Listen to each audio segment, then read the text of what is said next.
Good evening and welcome to the 5 Minute Wake Up Call. I'm Reverend Alicia Leslie and I'm going to talk to you tonight for 5 minutes about cancel culture. Now, we've heard a lot about cancel culture, haven't we? But we haven't heard about it in a really good way. It always seems like it's attacking and evil because that's what we see. Today, I'd like to talk about a very different opinion on that.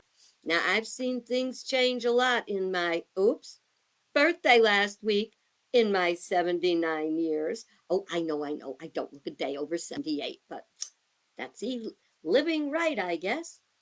So, seriously, we're seeing things like Kid Rock shooting up uh, Bud Light beer because he didn't like that there was a trans person on the can as a special edition. We hear about poor Taylor Swift and even Dolly Parton trying to be canceled these days. Why? Because people don't like what they have to say. And that is the negative use of this powerful tool. I'd like to suggest a very positive use for this tool. There is a law, a spiritual law that is called the law of mind action, where the mind goes, energy flows, and manifestation appears. Now, another way of saying it is hang on a minute, thoughts held in mind produce after their kind. So if you have rage and you're shooting up a bunch of beer over nothing, then you're creating more of the same. That's energy you are sending forth. In our very tense, scary world today, we want to cancel the tension. We want to heal the divide so we can become whole, so we can become the oneness that we really are and start moving forward in life in a more positive way. This is such a power, the ability to stay grounded. And how is that? Through cancellation of negative thoughts and feelings and actions. You know, we're told that if we want something to grow, we feed it. So we don't feed the weeds, we feed the flowers. And in our mind, in our culture, we want to feed what we want to grow. What do you want to grow? Peace, harmony, democracy, oneness.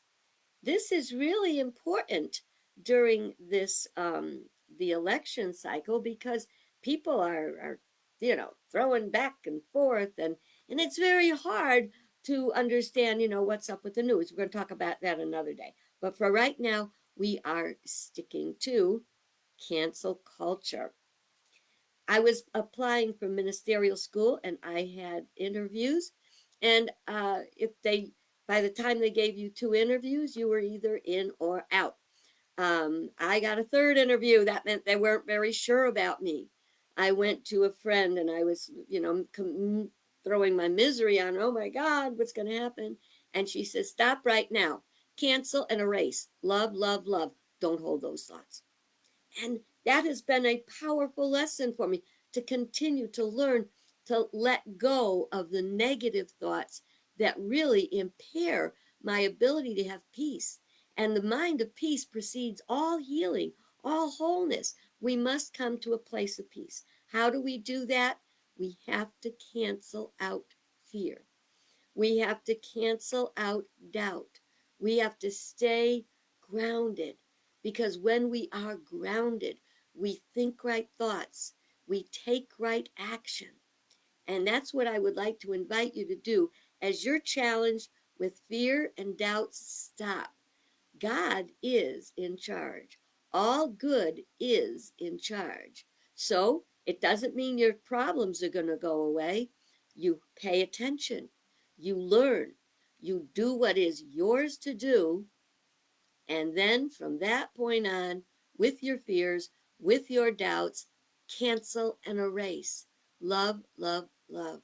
Close your eyes in a moment of meditation and draw the light and send forth the light, because light always cancels out darkness. I hope you enjoyed today's little 5-minute wake up call. We all want to be woke. We want to be aware. We want to know what's going on, live well, and create the future for ourselves and all those we love and all God's creation. Have a great night. God bless you.